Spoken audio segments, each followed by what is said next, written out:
I represent the Shenandoah Valley, which has been losing farmland since the very beginning of this country.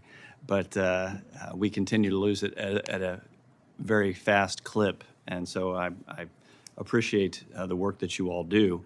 The cost of farming and ranching in America has significantly outpaced the growth in the guaranteed loan size limits at FSA.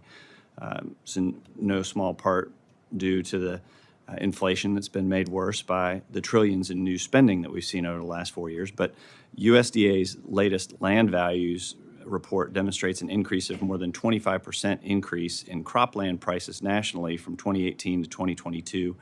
Some states saw an increase in cropland prices from 2021 to 2022 of up to 20% alone. And over the same period, the FSA guaranteed loan limits only increased 16%. So in addition to increased prices for farm real estate, the cost of production for U.S. farmers and ranchers has increased significantly too. According to USDA's most recent forecast, production expenses to increase by more than 34% in 2023 compared to the prices paid in 2018 when FSA loan limits were raised in the Farm Bill. So Administrator Ducheneaux, I guess there's a long distance between Portugal and France. As you likely know, farm credits have requested an increase in FSA guaranteed ownership loan limits. Specifically, we've received requests for an increase of $500,000, bringing the total to $3.5 million. Can you briefly touch on how an increase would help the agency better serve farmers and ranchers? Yes, sir, and thanks for the question.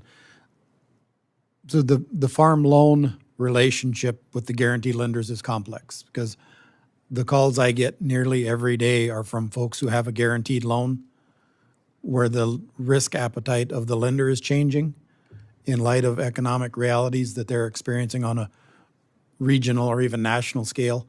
And we don't have the tools to help. That's why one of the provisions we put in our legislative proposals is the ability to refinance certain debt so that we can help those producers with our more favorable terms and our larger risk pool. It's important to point out that when the FSA does a direct loan itself, it's got a negative cost to the taxpayer and a negative impact on the budget. So it's important that we advance both of these programs in unison so that they can work better together. Guaranteed loan limits certainly have not kept up with land prices, and that's something that we hear from producers in the countryside virtually everywhere we go. But we hear the same from the young and beginning and startup farmers. Nobody wants to get into $600,000 business. doesn't get you much done in very many states in the country, and if it does, it's not a production unit. Can you also talk about the increase in guaranteed operating loan limits to $3 million that are being advocated? Yeah, I think our numbers are in the billions there. I don't know about the statutory guidance that's coming from the Hill about what those limits might be. I know we've provided some technical assistance on some of those requests. But again, it's critical that if we have the authority to guarantee a loan, we should have the ability to refinance that and give that producer that last best chance with our terms to navigate out of that and get back into the marketplace. And that's more of the calls that keep me up at night than anything is folks that have a guaranteed loan where the lender is concerned and not able to extend the terms despite our guarantee in a way that can make an impact for that producer.